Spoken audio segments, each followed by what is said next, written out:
وأتباعه أجمعين. برابر الزكان سلامي خواهي قولتان السربي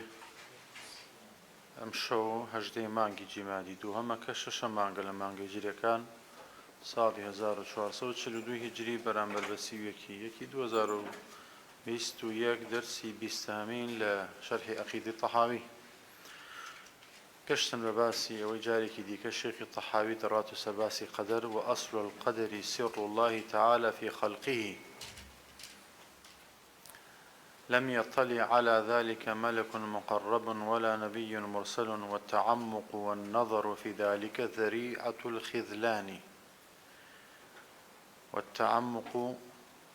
والنظر في ذلك ذريعة الخذلان وسلم الحرمان ودرجة الطغيان. دين سرباسي أوي كوا الشيخ الطحاوي دفرمي خوالي رازيوية أصلي قدر سري خوايا لسر دروس كراوكاني يعني مخلوقات خوا وهو كونه ومخلوقاته في البر والبحر والسماء. مخلوقات خوا آسمان الزوية أو إلى ناخي جير دريا كانايا لجن لإنس لهم كون كاتي خوا خلقي كردوا إنسان چون دجي چون ديت جيانوا چون دمري ورزقيتي صحتيتي عافيتي نخوشيتي هموي سر خوايا وأم سر كشفنا به بو هيج كسي أجر كشف ببيت تنها نابي بملك خوا وهندي كي خواي متعال كشفي دكا بو ملك كان وبو مرسل كان كإكات معجزيك بو ندرا وكاني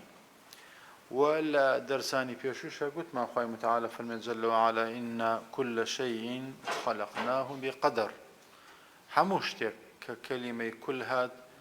ومقتضاي همو مخلوقات كان خوا دقريته وخلق كل شيء فقدره تقديرا حتى كوتاي برابر الزكانية ما هو كسيك باوري شي بين بيه إنسان شي باوردار حساب ناكره چونك يكي لبايكاني إيمان باوربونا بقدري خير وقدري شرش. ديتن سرباسي ويكوا قتمان أمسر رخوايا أمنهينية برزي بخواي متعالى جل وعلا كسك تواناي أوينية كبزانية شيئا لم يطلع على ذلك ملك مقرب كان ملائكة كألين نزكتري ملائكة لرب العالمين ملائكة مقربة كان كبتشوار ملائكة ناويان هاتوا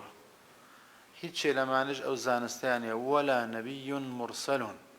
هیچ ندراوك وهالبجرائي خوي تعالى نازاني لناو هرهم ويانا كبين جامبيان دقوتري أولو العزم لناو بين جكا كآخريان صلى الله عليه وسلم بيدا قدري سيد المرسلين أمش نايزاني إلا لكاتك حندك لوني هنا أنا أخوة تعالى كشفي كردوا بوي كوابو بمعجزة بويان وڵامی بێباوڕ و کافرەکان و بتپرسەکانی پێ بدرێتەوە. والتعمق والنظر في ذلك چوونە ناو قوڵایی يعني خۆمان قوڵبوونەوە عمق ڕۆچوون بەناو ئەم موضوع زۆر بە دوای مەسائلی تێڕوانین و بەدوەدا چوون بۆ قەدەر بکرێ ئەمە چی ڕۆدا ترسێکی تێدا ئینسان بسوڕێت تووشی گومڕایی ببێ ذەریعەة الخذلان بۆ چونکە خوای تعالە ئێمەی خەڵق کردو عەقڵ و زانستی ئێمە لە ئەندازەیەکە ناگاتەوەی کەوا ئەو زانستە و ئەو سڕەی خوا بزانین کە نەمانزانی بۆچی معتەزیلە قەدەریەکان بۆ تووشی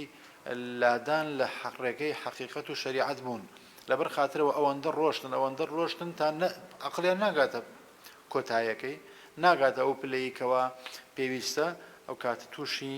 هەڵەیش دەبن وەکو باسەکە لە جێگەیەکە بۆیە والتعمق والنظر في ذلك ذريعة الخذلان وسلم الحرمان ودرجة الطغيان.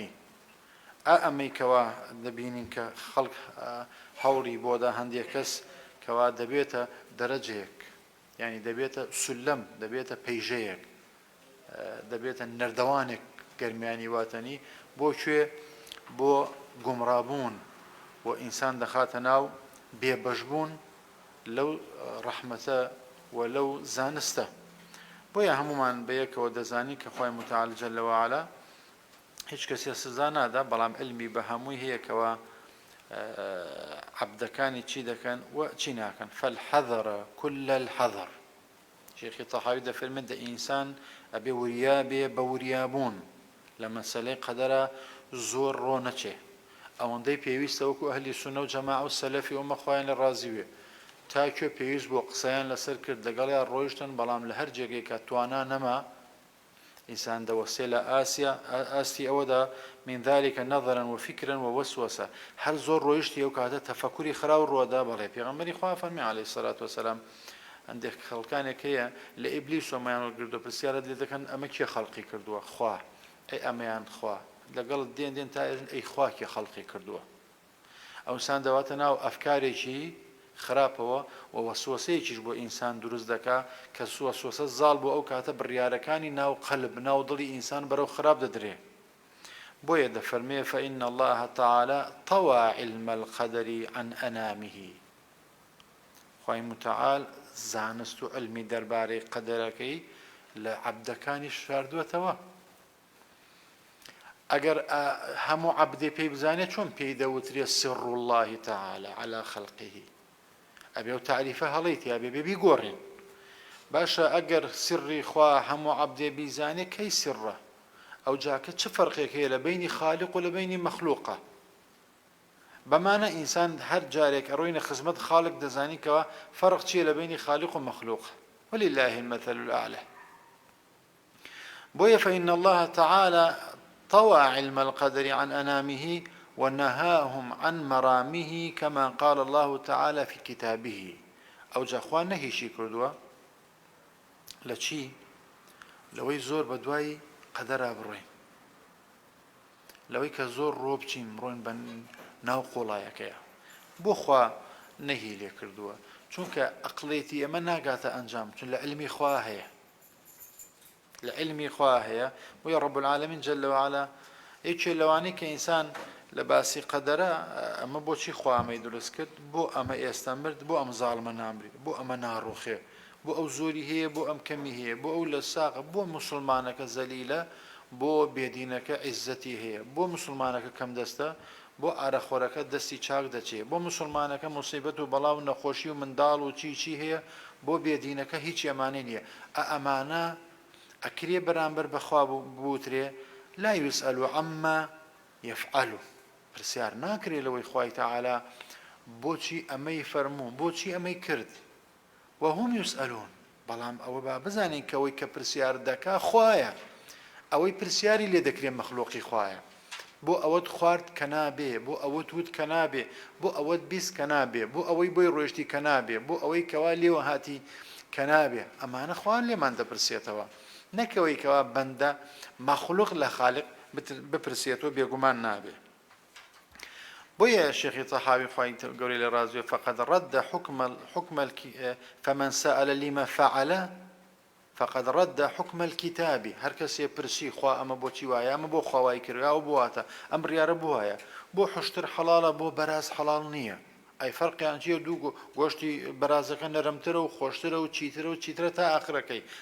انسان دکری برانبر به حکم خوا بو بکار بینه فمن سأل لما فعل ذلك ئەوەی پرسیارەکە بۆ خوا ئەمەی کرد بۆ خوا ئەوەی بۆ خوا ئەم هەموو منداڵی داواپی لەبارێ بە ئەوەندەی زۆریە بۆ خوا نایداتە ئەمە شوێن نەما بووینە ڕە من رد حكم الكتاب كان من الكافرين هر کەسێ حکمی خوا ڕەت کاتۆ کتاب یعنی چی کەلامی الله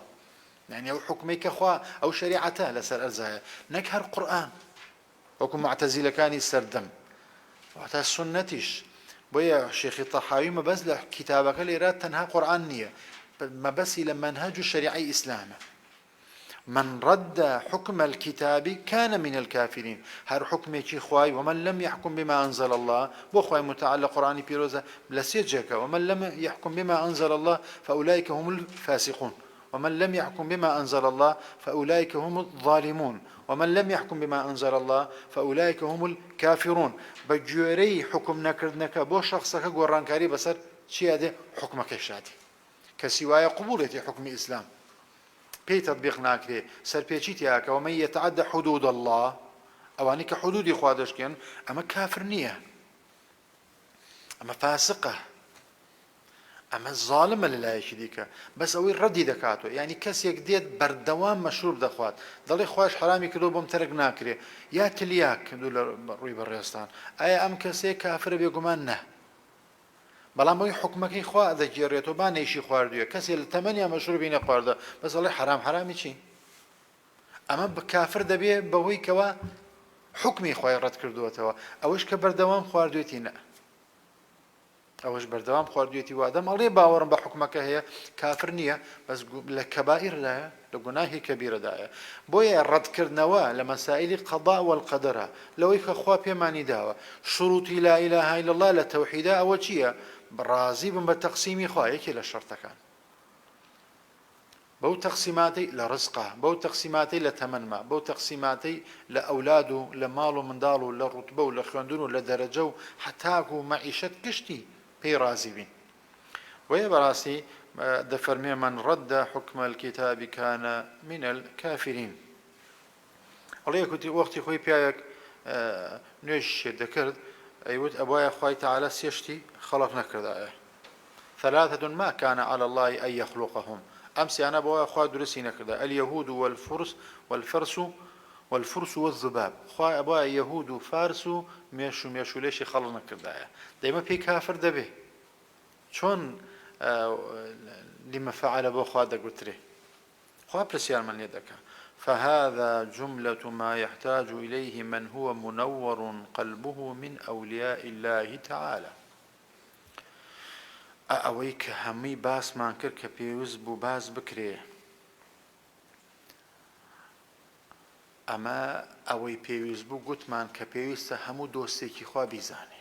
شێخی تەحەوی وا دەفەرمێ قسە یەمەنیە بۆچی دەفەرمێ فهذا جملة ئەمەی کە گوتمان ما يحتاج إليه ئەوەی کە گوترا ئەوەیە کە هەموو کەسێک پێویستی پێیەتی کێ من هو منور قلبه کە دڵی نوری تێدایە ئەوانە کێن وا دڵیان نوری تێدایە دۆستەکانی خوان کێن دڵیان منەوەرە دۆستی خوان دۆستی خوا دەبێت دڵی منەوەر بێ نوری خوای تا بێ لا ئێمە دۆستی خوا جاران وای پێهاتوە بێ ئیلا فڵان بێ یا فیسان بێ ئەبێ یا فڵان بێ یا فیسان بێ نا یا ناوی وا بێ ئەبێ ئیلا ئەوە نەبێتە دۆستی خوانیە دۆستی خوای بە تەقوایە نە بە مێزەری سپێکەیە نە بە کەشێ زەردەکەیە یا سەوزەکەیە بە تەقوایە چونکە فەرق لە بینی نە ڕەشە هەیە نە سپیە هەیە نە عەرەبیە نە کوردیە هەیە نە نێرە هەیە نە مێە هەیە نە خوێندەوارە نە خوێندەوارە ئین ئەکرەمەکم عند الله ئەتقاکم گومانمان لەوانە نییە بۆ ئەم جوملانی کە باس کرا هەمووی پێویست بوو بۆی کەوا دۆستانی خوا بیزانن وهي درجة الراسخين في العلم ئەوەش کە باس کرا کە ئینسان قەناعەتی پێی بوو خاوەنی زانستێکی باشن لەم مەسەلەی عەقیدا و بە تایبەتی لە قەدەرە لأن العلم علماني علم دوو زانستە یەکێکیان ئەوەیە کەوا موجودة یەکیان ئەوەیە کەوا مەفقودە علمي موجود لقال علمي مفقود شيخ الطحاوي ده فرمي علم في الخلق موجود وعلم في الخلق مفقود العلم في الخلق موجود أو زان سوزان عليك إنسان لناو درسكرا وكان مخلوقات خواه نشاني دزانين أما باورمان بي هي كهيا هر کەسێ بەو علمانەی کە نیشانەی هەیە و ئێمە دەیزانین خوا عەرشی هەیە یان نە هەیەتی خوا لەوحی هەیە یان نە هەیەتی خوا قەلەمی هەیە یان نە هەیەتی حتا ئاخرەکەی خوا جەنەی هەیە یان نە بەهەشتی هەیە جەهەنەمی هەیە سیڕاتی هەیە میزانی هەیە حەشری هەیە ئەمانە گشتی وجودی هەیە بێگومان هەیەتی باش ئەمانە لە ناوێنە علمی هەیە مەفقودە یعنی بەنسبەت ئێمە نییە لاوان علمان لێ نییە بەڵام هەیەمانە مەوجودە بەڵام ئینکارکردن لەم دوو زانستە کوفرە